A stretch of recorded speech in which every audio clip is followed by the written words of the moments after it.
wave energy dates all the way back to 1799, when Monsieur Girard and his son first filed a patent to use wave energy in Paris.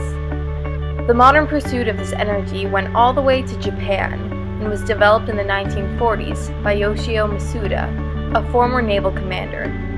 The topic then regained its relevance after the oil crisis in 1973, when Professor Stephen Salter invented what was known as Salter's duck, a device that converted 90% of wave motion to electricity, giving off 81% efficiency.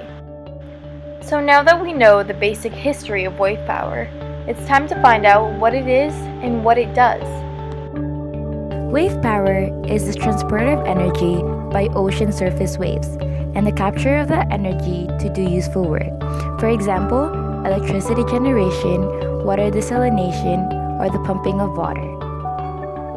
Countries such as the USA, the UK, Spain, Australia, and even China all have wave power stations near them. These different countries found that wave power systems were extremely reliable, green, and efficient sources to produce and sustain electricity. For example, 6.5 to 7% of Australian electricity is accounted for by wave and hydro. That proves just how efficient they really are. There are three main wave energy systems: the overtopping device, oscillating water column, and here we have an oscillating body.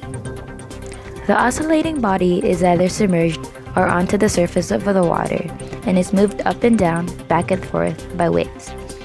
The motion is used to drive an electric generator.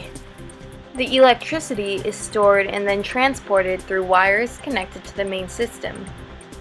Oscillating bodies are either snake-like devices that rest on top of the water, or in this case, a buoy-like device. We decided to make a physical model of the oscillating body ourselves to show the actual movement.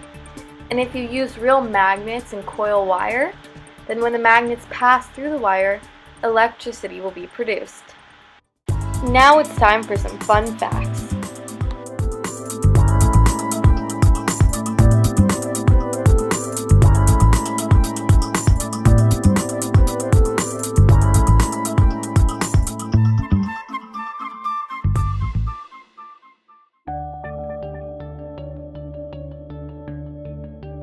Harnessing wave energy does not emit harmful gases towards the environment, such as greenhouse gases, since the power comes from natural resources, such as the sun and water.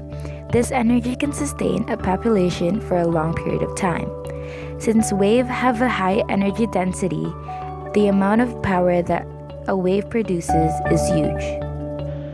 Since waves are in constant motion, the energy they produce will never be completely depleted, and it's very reliable.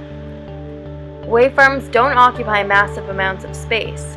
For example, a waveform taking up less than half a mile of an ocean would produce over 30 megawatts of power, which can equal to 20,000 British homes.